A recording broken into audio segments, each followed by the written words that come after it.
Eu quero saudar você que me acompanha no Santo do Dia.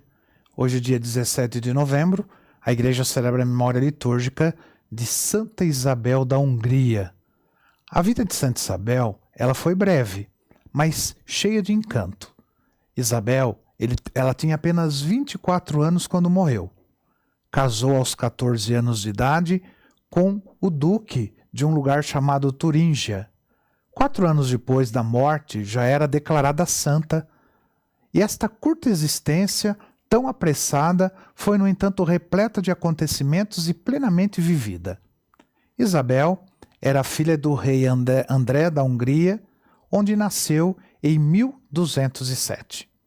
Seguindo os costumes dos tempos em que, muitas vezes, acordos políticos entre nações se consolidavam através de casamentos, o pai, então, prometeu Isabel em casamento ao filho do duque da Turíngia, região ali no centro da Alemanha. A menina, ela foi para a corte da Turíngia, onde foi educada até a idade exigida para as núpcias, 14 anos, quando contraiu oficialmente casamento com o duque Ludovico. Num país estrangeiro, perseguida pela aversão da sogra ciumenta do carinho do seu esposo, a vida de Isabel não foi fácil na corte da Turíngia. Mas ela, dedicada por completo à prática da caridade, encontrava-se num plano muito superior a estas misérias humanas. Isabel passou a história como a rainha da extraordinária caridade. A lenda transformou em poesia sua carinhosa e generosa dedicação aos pobres no confronto com a austeridade doméstica insuflada pela sogra.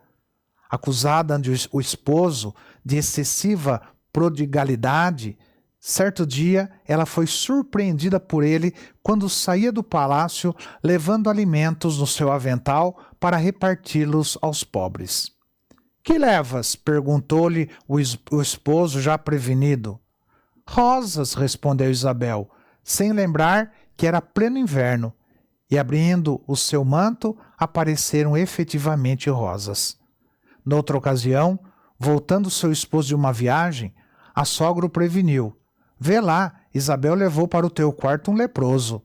Mas ao abrir a porta, o esposo encontrou sobre a sua cama Cristo crucificado, em quem se transformara o leproso que Isabel cuidava. 6 anos depois de casar, Isabel torna-se viúva, pois seu marido, que partira para as cruzadas da Terra Santa, ele morria de peste em Ótranto, na Itália, antes de ele embarcar para a Palestina. E durante a ausência do marido, por uma grande escassez de víveres que se deu ali naquela região, Isabel, ela sustentou pelos cofres públicos, mesmo em oposição a algum magistrado, centenas de pobres que ela própria servia a cada dia. Com a morte do marido, começou para Isabel uma dolorosa via sacra, cheia de sofrimentos, de virtudes e de heroísmo.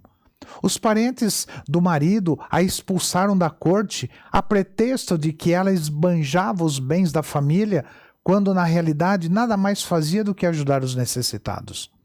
Talvez nessa perseguição dos parentes do marido houvesse certa aversão contra a origem húngara da rainha Isabel. Com os 3 filhinhos e algumas servas, passando as maiores privações em várias cidades, Isabel acabou refugiando-se no convento de Marburgo. Lá tomou o hábito da Ordem Terceira Franciscana, exatamente no ano da morte de São Francisco de Assis, em 1226. Com a indenização recebida pelos bens que lhe foram injustamente tirados, construiu um hospital para atender aos necessitados. Apesar da insistência do pai para que voltasse à corte da Hungria, Isabel preferiu palmilhar o caminho que a providência lhe traçara, cuidando com carinho de seus filhinhos órfãos e dedicando-se ao serviço dos pobres e dos doentes. Esgotada em suas forças pelo extenuante serviço aos doentes leprosos que servia diariamente com as próprias mãos, Isabel faleceu na jovem idade de 24 anos, no dia 16 de novembro de 1231. Os numerosos milagres se verificaram sobre o túmulo da santa e fizeram apressar o processo de canonização que se deu em 1235. Seu culto tornou-se muito popular em toda a Europa. muitas instituições de caridade adotaram seu nome. Santa Isabel foi declarada padroeira da Ordem Terceira Franciscana. Santa Isabel da Hungria, rogai por nós.